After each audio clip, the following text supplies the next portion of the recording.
हाय, श्री स्वामी समर्थ. तर आज आहे होळी, सोबतच ग्रहणसुद्धा होतं, हे सर्वांनाच माहिती आहे. तर ग्रहण जेव्हा संध्याकाळी संपलं त्यावेळी मी सगळ्या घरात गोमूत्र जे आहे ते शिंपडून घेतलं आणि इथे कपडे असे म्हणजे मी लावले होते मंदिरला, ते काढून घेतलं. ग्रहणामध्ये असं म्हणतात की मंदिर जे आहे ते झाकलेलंच असलं पाहिजे. सोबतच मी इथे उंबरठ्याची पूजा करून घेतली. छान असं हळदीचं लेपन लावून घेतलं. त्यानंतर स्वस्तिक काढलं. छान असं फूल आणि कापूर दाखवून उंबरठ्याची पूजा जी आहे ती करून घेतली. असं म्हणतात की घराच्या उंबरठ्याची पूजा देखील करायलाच पाहिजे. छान असं हळदीचं लेपन लावायला पाहिजे.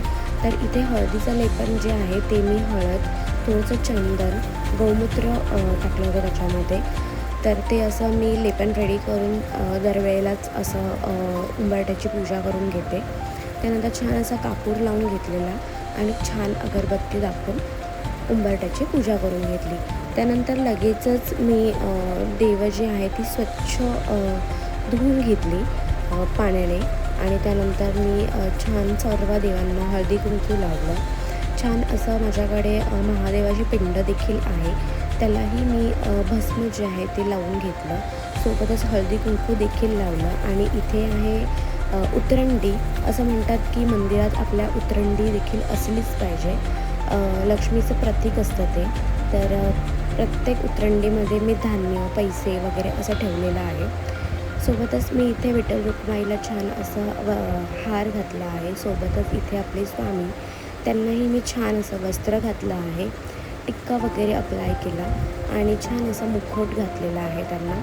सोबतच माझ्याकडे मूर्तीसोबतच माझ्याकडे स्वामींचा फोटो देखील आहे. त्या फोटोलाही छान स्वच्छ पुसून घेतलं होतं. छानंतर मस्त गंध असं लावलं आणि सोबतच मी जी माळ आहे आपली स्वामींची, त्याला हार म्हणून असा गंध लावते दरवेळेलाच. मला खूप आवडतं. तर सोबत मी कधी कधी टोपीचं देखील चंदनाने मी काढते, तर मला खूप आवडतं ते. तर अशी होती माझी आजची पूजा. तर मस्त स्वामींना अत्तर वगैरेही लावलं. तर तुम्हाला कसा वाटला माझ्या आजचा हा व्हिडिओ?